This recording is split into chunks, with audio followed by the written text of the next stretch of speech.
e4, then comes c5, the Sicilian defense, then knight f3, d6 and d4.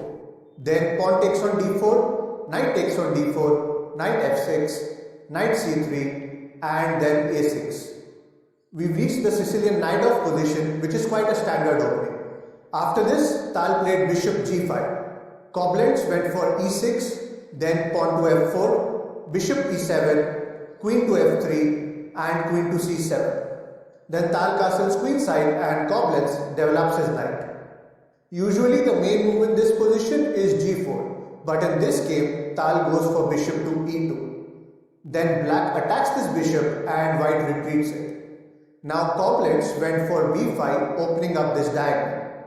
Tal immediately played e5, attacking the rook and at the same time attacking this knight. Black was ready for this and he responded with bishop to b7, attacking the queen. We have reached a critical position in the game and here's where the fun begins. In this position, any normal player would save his queen, but Tal had other ideas. Instead of moving away his queen, he captured the knight on f6, and that's the first sacrifice by Mikhail Tal. Koblenz obviously took the queen and Tal captured the bishop. Now as you can see, both the rook and bishop are under attack, so black went for d5, saving his rook. Okay, now how does white proceed from here? If he takes the bishop, then black can give this check with the queen, and after king b1, queen takes the bishop and black ends up with a huge material advantage. Therefore, in this position, Tal did not take the bishop.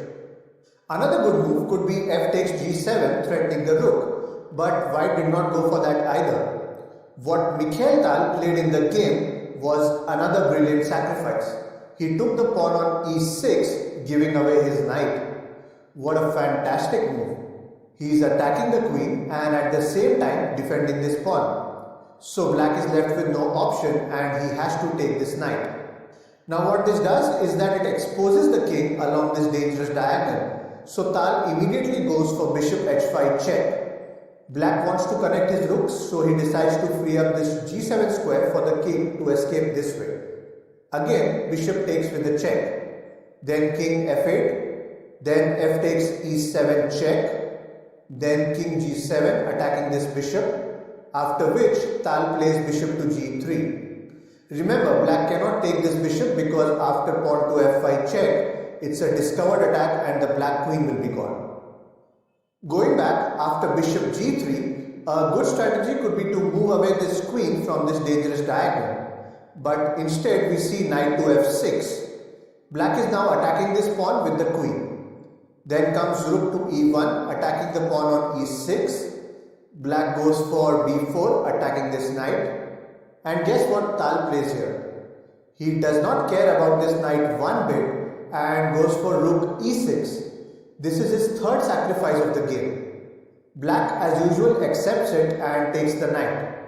Then Tal plays f5, throwing a discovered attack on the queen. Black moves his queen away to b7, threatening a mate on the next move. That's why Tal plays pawn to b3, blocking this checkmate threat. Black goes for queen d7, trying to get it closer to his king. Then bishop e5, pinning the knight. By now, Koblenz realizes that his position is crumbling, so he decides to give up his queen. Queen takes rook, white takes with the pawn, and then king takes the bishop. Right now, Tal is a rook down, but he has these two powerful pawns on the e5. Anyway, Tal turns on the heat by playing rook to f1, attacking the knight. Black will lose his knight for free since there is no way to defend it. Therefore, Koblenz goes for knight h7 and trades off his rook for a bishop. Okay, it's time for the magical move which sealed the game for Mikhail Tal. If you want, you can pause the video here and try to find the winning move continuation for white. Well, Tal found the best move in this position, which is rook to f8. The idea is that if knight takes, then pawn to e8 and white simply promotes to a queen and wins the game.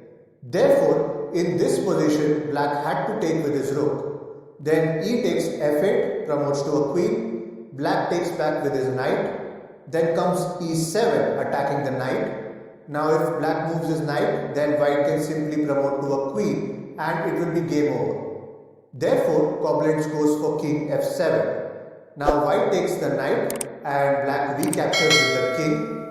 After all this, Tal played king d1 and Alexander Koblenz resigned.